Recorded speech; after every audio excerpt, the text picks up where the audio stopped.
Dictation 100 शब्द प्रति minute start होगा 5 सेकंड बाद।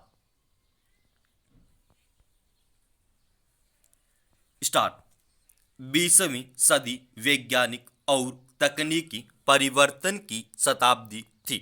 21वीं सदी के प्रारंभ में अनुमान था कि यह परिवर्तन की अप्रत्याशित गति की शताब्दी मानी जाएगी और इसके साथ समन्वय बनाने के लिए मनुष्य जाति को अपने को तैयार करना होगा। लेकिन तीसरे दशक में लगने लगा है कि मनुष्य जाति को अपना अस्तित्व बचाने के लिए ही एक अप्रत्याशित संघर्ष करना होगा। विश्वव्यापी तनाव, बंधन और जकड़न का 1 वर्ष पूरा हो चुका है। अभी कोरोना के कहर से बाहर निकल पाने की अनिश्चितता बनी हुई है। कोविड-19 अपने स्वरूप बदल रहा है। विकास और प्रगति की मानव यात्रा में यह तथ्य स्पष्ट हो चुका है कि मनुष्य अपनी समस्याएं खुद पैदा करता है, फिर उनके समाधान निकालने में जुट जाता है। मनुष्य ने अनेक टीके विकसित कर लिए हैं। विश्व भर में अकल्पनीय टीकाकरण अभियान चल रहा है। गोलियां और नासिका में डालने की दवा भी कुछ महीनों में आ जाएगी। मनुष्य और वायरस के बीच का संघर्ष चलता रहेगा। वैज्ञानिक हर नई चुनौती को स्वीकार करेंगे और सफल होंगे। यह मानव जाति का मनोबल बढ़ाता रहेगा। इस समय जन चर्चा के बिंदु प्रतिदिन संक्रमितों की संख्या, मृत्यु के आंकड़े, ऑक्सीजन की कमी, दवाइयों की कालाबाजारी, आरोप प्रत्यारोप, राजनीतिक लाभ लेने के लालच से न बच पाने के इर्द गिर्द ही घूमते रहते हैं। हर तरफ दिखाई देता है कि स्वास्थ्य व्यवस्था पूरी तरह चरमरा गई है। इसे स्वीकार कर मनोयोग से सुधारों में लग जाना ही एकमात्र विकल्प है। पिछले वर्ष की अचानक लगाई गई पूर्णबंदी की घोर आलोचना हुई थी। करोड़ों परिवारों को गहन कष्ट सहना पड़ा था, लेकिन कुछ महीनों के बाद जब आंकड़ा घटा तो देश ने राहत की सांस कुछ ज्यादा ही ले ली।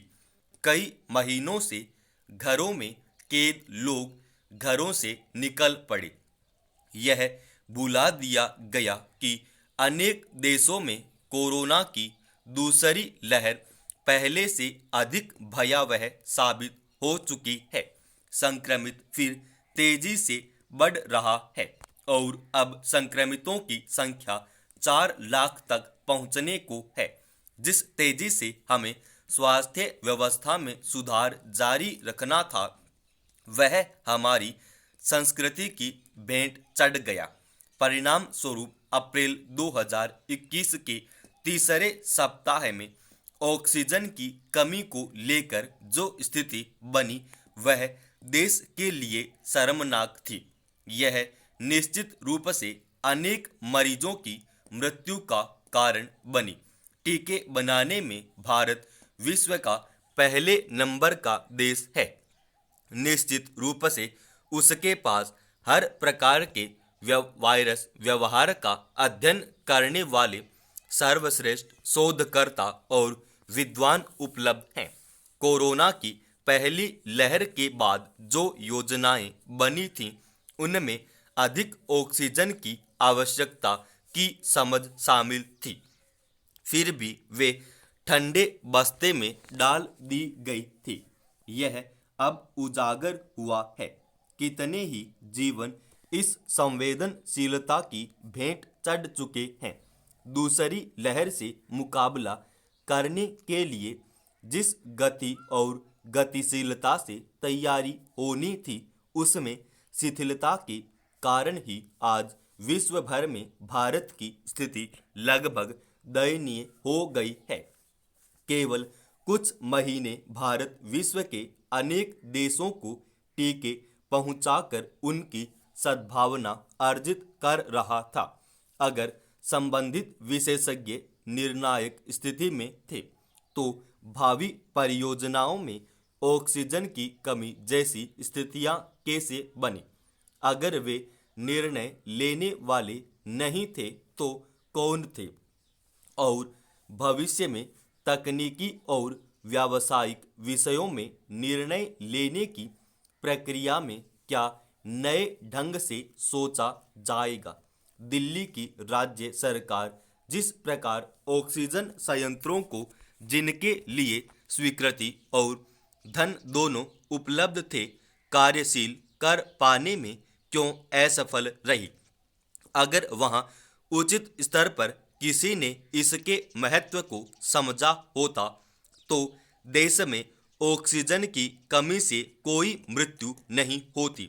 सरकार किसी भी दल की हो, राज्य की हो या केंद्र की, उसकी प्रतिष्ठा से देश का सम्मान जुड़ा होता है।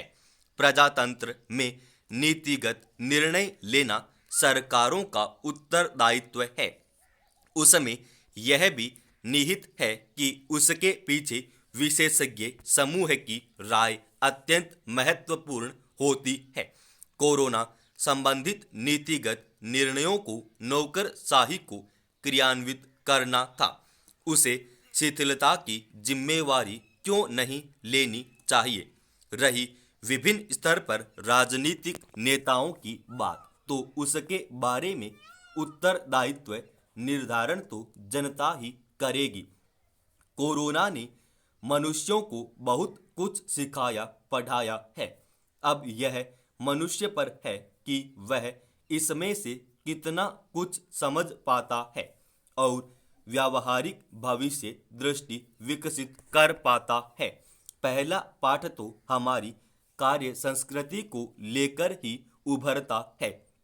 भविष्य दृष्टि की अनुपस्थिति, कर्मठता की कमी और क्रियान्वयन के स्तर पर संवेदनशीलता का अभाव व्यवस्था के अभिन्न बन चुके हैं। लोग इसे सामान्य मान चुके हैं और इसमें सुधार की कोई संभावना नहीं देखते हैं। यह अस्वीकार्य स्थिति है, इसे बदलना होगा। पारदर्शिता और हर स्तर पर उत्तरदायित्व निर्धारण इसका उत्तर हो सकते हैं। क्रियान्वयन में सकारात्मक सुधार की संभावना के लिए सबसे पहली आवश्यकता है हर स्तर पर सजग, समर्थ, योग्य और संवेदनशील नेतृत्व। नीतियां कितनी ही सशक्त हो और प्रभावी क्यों न हो, उनकी सफलता का परिणाम तो जमीनी स्तर पर कार्यरत लोग ही तय करेंगे। उन्हें उनके स्तर पर मनोबल बढ़ाने वाला व्यक्ति ही अपना सब कुछ लगा देने को प्रेरित कर सकता है। सिंगापुर से संबंधित एक प्रकरण मुझे बार बार याद आता है। वहां के एक सफल उद्योगपति ने पूछा गया था कि वह क्या है जो सिंगापुर को सिंगापुर बनाता है। उत्तर था, सिंगापुर में हर कार्य और परियोजना के पूर्ण होने की गति नियत है, पारदर्शी और सभी इसे जानते हैं।